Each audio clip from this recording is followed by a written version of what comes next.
Hey everybody at the Washington Times Communities, this is John Norwood with Mobile Informers here to talk to you about Google Authorship.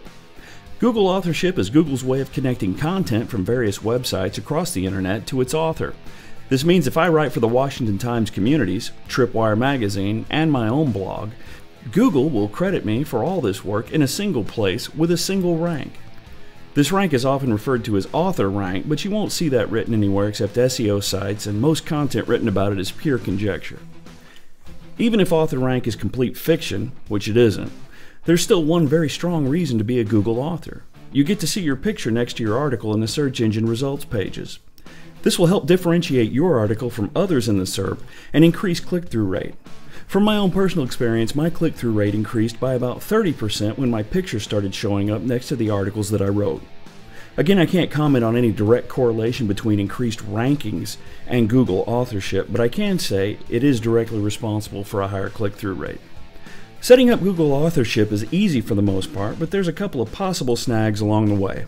I'll try to do a step-by-step and be as detailed as possible, so if it appears I'm taking too long to explain something that's simple, I'm just trying to avoid any breakdown in the process. Step 1. Create a Google Plus account. This can be done at plus.google.com. Be sure that the name that you use is the one that you normally use in the byline of your articles. You want to make sure that every one of your articles has your name exactly as it appears on your Google Plus account. Also be sure you use a pretty picture because it's about to get plastered all over the internet if you write for several places. Step 2. Set up a contributor link. This is a link from your Google Plus profile to the website in which you're publishing, in this case WTC. To do this, you need to go to your Google Plus profile page.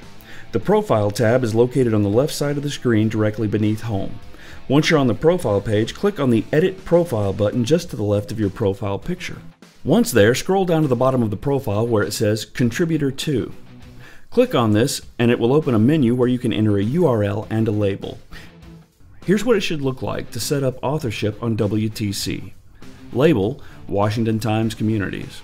URL: communities.washingtontimes.com. Notice that I entered the root URL of the subdomain and not the address of any particular article. This means that my profile link will be good for any article that I publish on that subdomain. I don't need to link from my profile to everything that I do. Step 3. Set up a link on your article. This is something you're going to have to do for every article that you publish at WTC unless you have an email address that includes the domain communities.washingtontimes.com. I'll assume no one here has that, and I'll show you how I set mine up. Somewhere on your article you're going to need to link to your Google profile with a link that is tagged rel equals author. Mine looks like this. Strip out my profile URL that is highlighted red and replace it with yours, and you've got the correct link. You can get your full profile link by returning to Google+. Click on the Profile button and copy and paste the URL. It should look like this. Be sure to delete the word posts at the end so it will appear like this. You then need to place this link somewhere in your article. I use the very bottom of the article where it's got a blurb about me. Once you're logged into the Callaway Content Management System and you've got your latest article written and ready to go, switch over to the HTML tab. It's a little crazy looking if you're not used to using the HTML tab, but this is going to be easy. Scroll all the way to the bottom of your article and plug in your link. If you like, you can replace the link text Google Plus to say whatever you want. Just make sure the link's correct. Check your work. Go to the site below. Plug in the URL of your article and click the preview button. In the case of WTC, your article doesn't have to be live. You can click on the preview option, then plug that URL in. If you did everything correctly, below the URL box, you should see a preview of your article as it will appear in the search engine results pages. You should see the correct title, as well as your photograph and a mock-up excerpt. Below that, you should see Author Verified, with Verified being in a green box. That's all there is to it.